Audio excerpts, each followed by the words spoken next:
Reflection. Friday, June 13, 2025. Memorial of Saint Anthony of Padua, priest and doctor of the Church.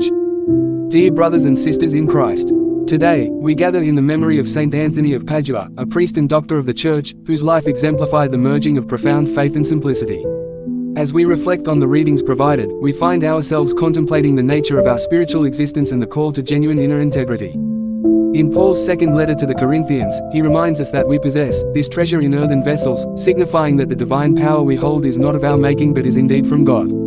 This imagery of earthen vessels highlights our human fragility and the extraordinary grace within us. We are reminded that the trials and afflictions we endure are not without purpose. As Paul elucidates, even though we are afflicted in every way, we are not constrained.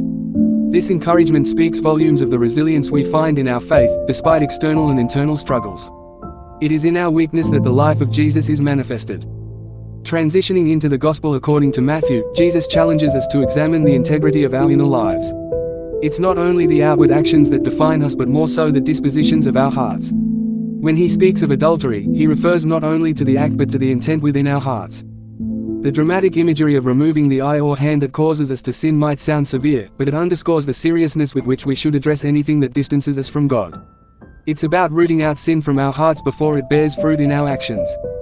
In the spirit of Saint Anthony of Padua, who dedicated his life to the gospel, let us embrace our lives as earthen vessels, carrying the light of Christ. May we constantly seek purity in heart and sincerity in intentions, so that we reflect the divine love we hold within us. As we leave this sacred space today, let us carry with us the mission to manifest this life and love of Jesus through our own thoughts, words, and deeds. May our thanksgiving truly overflow for the glory of God. Via Daily Mass Readings app.